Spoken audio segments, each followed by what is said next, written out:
You're listening to the Productive Muslim Podcast, Season 2, Episode 25.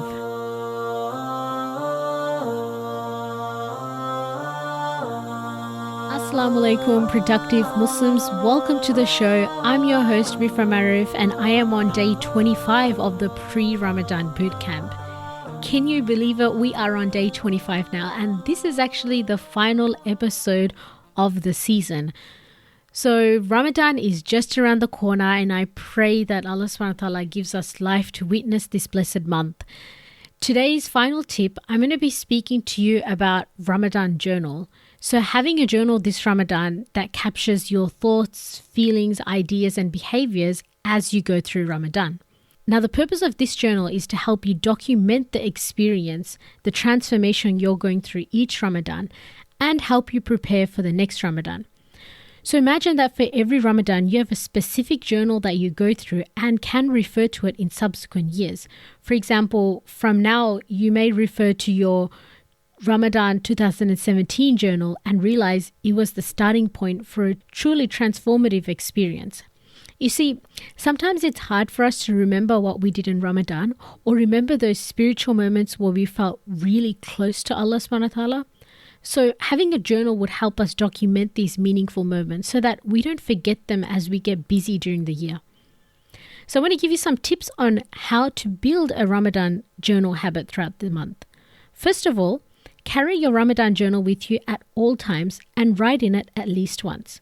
So whenever some thought crosses your mind which you want to capture and never forget, write it down. If you don't have your journal with you, you can record it in a message, email, or even a voice recording. You don't want to lose this thought because they are precious and you may forget them. Number 2, don't overthink it. Don't spend too much time perfecting what you write. The important thing is to write. It doesn't have to make sense to anyone but you, and you don't need to share it. 3, ideally, use pen and a paper to document your experiment. However, if you prefer to use the digital version, check out Ramadan Legacy App. They have a cool way to track your performance in Ramadan and add personal journal entries. My only advice with using the app is not to use the late night just before you go to bed, as it will affect your sleep. I hope this inspires you to get started with journaling for Ramadan. And with that being said, this is the last episode of the Pre-Ramadan Bootcamp. So I hope you've enjoyed this season. You've enjoyed all the challenges and the activities, and I hope you took away some insights from this. Thank you all for participating in this and following us and commenting on our show notes with your progress. I'd love to know what you thought about this season by commenting over at our show notes for this at productivemuslimpodcast.com/S2E25. If you've enjoyed this podcast, please do leave a review for us on iTunes or Stitcher Radio. This way we can be able to get the word out about this podcast and reach and benefit more people. So you can do that by just simply going to productivemuslimpodcast.com.